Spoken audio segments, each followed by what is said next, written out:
Well, I'm joined on the morning program by GERALD CELENTE. Of course, Gerald's familiar to this program for his predictions, and he's the author of the Trends Journal. Good morning. Good morning. Now, you're predicting that we could be pulling out of Afghanistan just to get ready to go into another war zone. Well, they're not going to really pull out. What they're going to do is they're going to stay in and pretend they pull out like they're doing in Iraq. There's still a major military presence there and tens of thousands of mercenaries. Oh, excuse me. We have to call them military contractors. How polite we must be. And so they're going to do the same thing in Afghanistan. As a matter of fact, our defense secretary was in Australia recently meeting with your prime minister.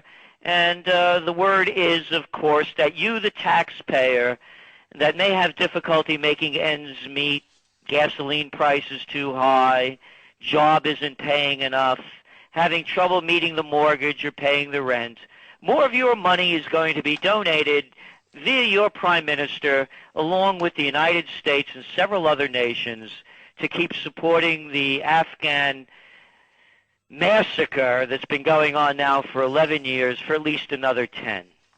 So why do you think, though, that Iran is going to be the next war zone? What's the reason that you're predicting this?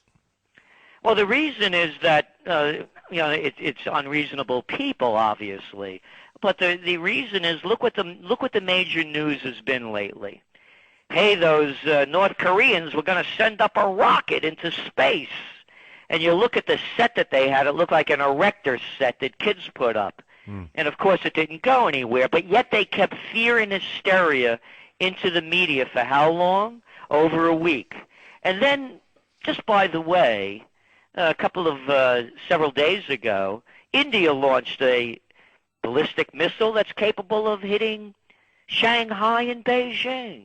Hey, how come that wasn't headline news day after day? Same thing goes back to Iran.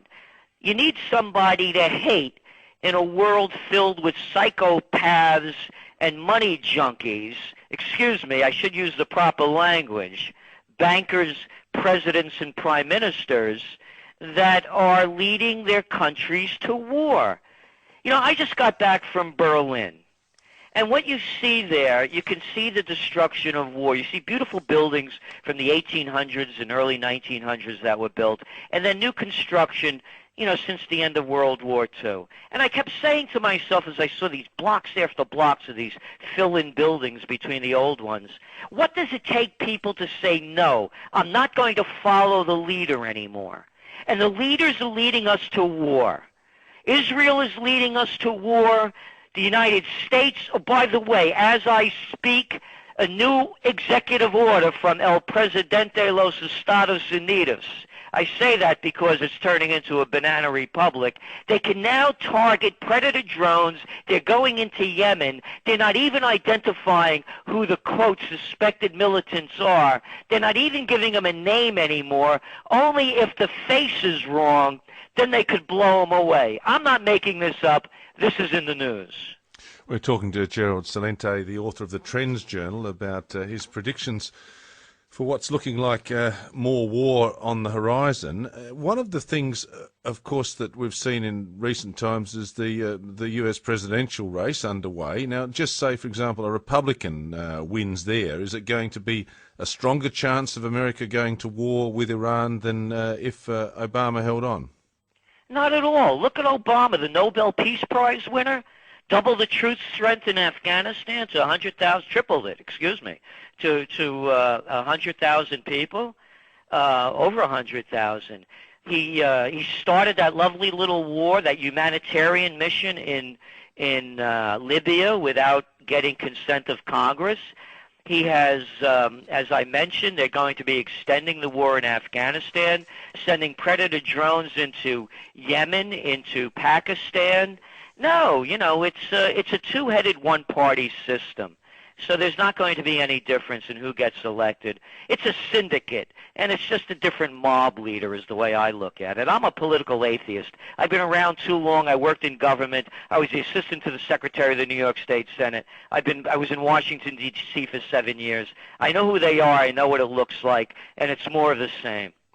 In your latest Trends Journal, you do point out the fact that the Israelis have an extremely powerful lobby group in the US that can, I suppose, paint Iran as the new bogey. But is there any evidence that's coming through from, say, the CIA that Iran does want to, as they often quote, wipe Israel out? I mean, therefore, there is some case to be worried about what's happening in Iran?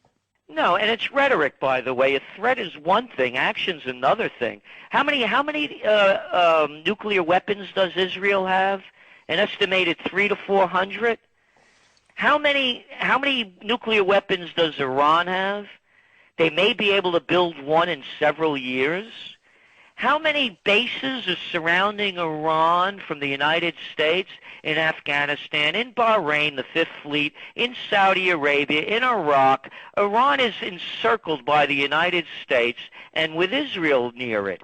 If Iran did anything, they would turn the country into glass. They're no match for anybody else.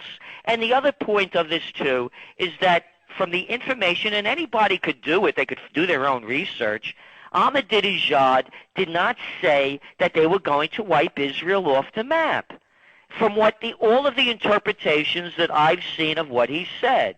And, here's one for you. You know, Saddam Hussein has weapons of mass destruction and ties to Al-queda. How about that one? So, no, I don't believe... remember the Vietnam War? You know, that lovely little war that the Aussies were involved in as well, that killed about 3 million Vietnamese. Oh, you remember the Gulf of Tonkin incident when the Vietnamese fired on the American destroyers? Oh, you don't remember that? Probably because it never happened and they made it up.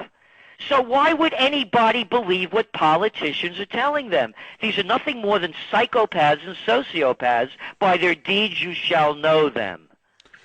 Is the old theory true then, that because America has built up a massive industry based around armaments, based around the building of weapons, that therefore if you've got all this there, you have to use it from time to time? So if you start withdrawing from Afghanistan, then you've got to find another place to use those weapons and keep the machine rolling along. Is that the way you see it? Let's listen to what a 5-star general, Supreme Commander of the Allied Forces during World War II, 2-term Republican President, Dwight D. Eisenhower, as he leaves office in 1960, he warns the American people at the height of the Cold War that the military-industrial complex is taking over the nation, robbing it of the genius of the scientists, sweat of the laborers, and the future of the children. This is what, who would go over to Eisenhower and say you're full of baloney? I mean, and then people just forget what this guy said. It's a takeover. Look, we lost $1 trillion, 5,000 men, hundreds of thousands ruined for life in the Iraq War, 1 million dead, built on false premises. Obama has escalated the Afghan war. Every couple of weeks there's a new atrocity, and they're blaming these soldiers for flipping out after they've done several tours of duty, fighting in a foreign-occupied land where the people don't want them, and then they say, well, this isn't the behavior that we should be exhibiting. Not the behavior. You taught these kids to hate the enemy. You've been bombing the hell out of them. You invaded a foreign country. And then the people that send them there, the generals, the politicians, they're exonerated, and the kids that lose their mind, they're persecuted. Well, Gerald Celente, at the end of the Vietnam War, there was a big movement for peace, and obviously the American people said that they'd had enough at that stage, and, I mean, peace did break out for a short time. Is it likely that at the moment, because we're seeing a similar situation, a lot of damaged men coming home, a lot of body bags coming home, that the American people will say, look, we don't want to go into another war zone just yet, thank you very much? Number one, I just mentioned President Obama involved the Americans in the Libyan war without even asking Congress. Number two, and I'm a Vietnam veteran, Vietnam age. You know, I was born in 1946. I was prime draft meat during those days. And the only reason that there were protests in the streets is because of the draft. There were no major protests with Afghanistan, no major protests with Iraq. When the people's lives aren't on the line and they could get poor kids to go do the fighting for them, or people that need jobs and join the service to get one, they don't care. There's no protest in this country. We're talking to Gerald Celente from the Trends Research Institute about his latest predictions. One of the things that we're seeing is the American economy really in probably the worst state it's been in for decades. Could that also then be a force in saying, well, look, we need this money to fix problems at home. We can't just keep spending, as you say, trillions of dollars on the military complex? Well, that's a very intelligent question.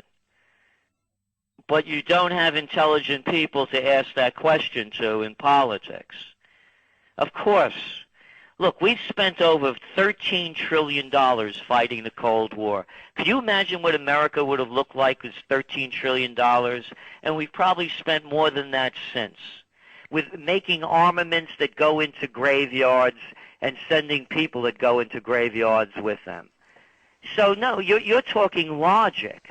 And what politics is not logic. These are people, you know what the politicians are? They're the same people you couldn't stand in high school and college that wanted to be class president and head of the student council. The suck-ups, the brown noses, the glad-handers, the overly ambitious, the insincere.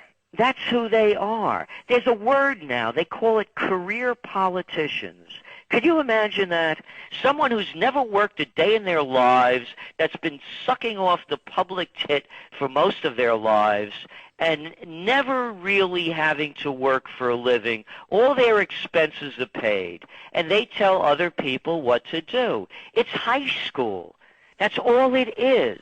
It doesn't give us much. It doesn't give us much hope. But if you look to the south of America, in Central America, there is a little country there called Costa Rica, which I understand in the 1950s or around that time decided it would give up its military forces because they thought, well, there's not much point in keep paying it. And apparently they've developed quite well. So there is an example of a country where you can say, look, let's not spend the money on armaments or armies and spend it the other way. Would you think that could ever possibly happen, even to a mild degree in America? It could happen everywhere, but it's up to the people, not the politicians. You know that saying, when the student's ready, the teacher appears? Anybody that's really practiced at anything knows the difference between a mediocre teacher and a great one. When you're ready, that you find a teacher. When the people are ready, the leadership will appear. And the people aren't ready. You know, they're dancing with the stars. The Kardashians just signed a $40 million agreement with TV. You look at what's going on. We have a presidential reality show.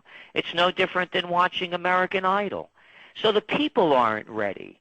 And when people have the courage, the dignity, the self-respect, the integrity to look at themselves and see who they are, then they won't tolerate it from other people.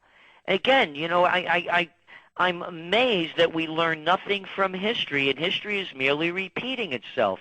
It was the crash of '29, the Great Depression, currency wars, trade wars, World War, the Panic of '08, the Great Recession / Depression. There's a depression in Greece, a depression in Spain, a depression in Portugal, a depression in Ireland, a depression in England, a depression in Italy. There's a depression in Romania, Lithuania, Bulgaria, Hungary. There are a lot of depressions going on. And now we're looking at currency wars. I don't have to tell you folks over there. You know the problems that you have when your currency gets too high and you can't export product. Same thing going on with Brazil. There are trade wars going on. Talking about Brazil again and the other BRIC nations, they're kind of angry that, you know, China is, and of course, one of the BRICS, but they're undercutting all their manufacturing. What happens after that? World War. World War is on the horizon. When I mentioned Portugal, Spain, Italy, Greece, UK, look at, last week, a week and a half ago, 100,000 people taking to the streets in Prague. Did that make the news?